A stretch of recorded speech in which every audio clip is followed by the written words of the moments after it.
இப்போ வந்து ஃப்ரான்சைஸ்னாலே எல்லாரும் டீ கடை, ஹோட்டல் தான். இதுதான் அதிகமா திறக்கப்படும். இதுக்கு அதே வேகத்தில அதிகமான கிளாஷும் பண்ணப்பட்டிருக்கும். இதுக்கான காரணம்? இல்லை, எப்பயுமே எந்த பிஸ்னஸை எளிதில் ஸ்டார்ட் பண்ண முடியுமோ அதுக்கு நிறைய பேர் காம்படிஷன் தான் வருவாங்க. இப்போ நீங்கள் சின்ன எக்ஸாம்பிள் வச்சுக்கோங்க. இந்த ஆட்டோ வச்சுக்கோங்க.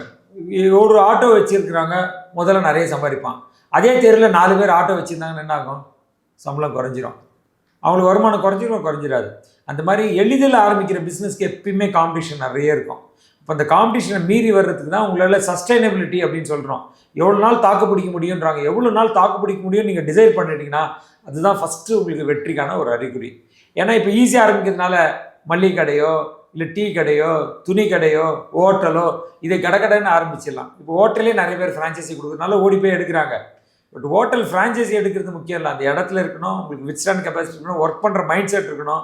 அது இல்லைன்னு வச்சுக்கோங்க. நிறைய பேர் வந்து நினச்சிக்கிறாங்க நான் ஓனர் ஆனால் வீட்டில் உட்காந்துக்கலாம், வேலை காலங்களில் போட்டு பிஸ்னஸ் பண்ணலாம்னு நினைக்கிறாங்க. அப்போ என்ன பணத்தை ஹேண்டில் பண்ணுறது, கேஷில் உட்காந்து கேஷ் ஹேண்டில் பண்ணுறதுக்கு சரியான ஆள் இல்லைன்னா இருக்கும், லாபம் கூட வரும், கீழே வெளில போயிடும். ஸோ இந்த மாதிரி இருக்கிறதுனால எந்த பிஸ்னஸ் ஈஸியாக இருக்குமோ அந்த இடத்துல நிறைய காம்படிஷன் இருக்கணும்.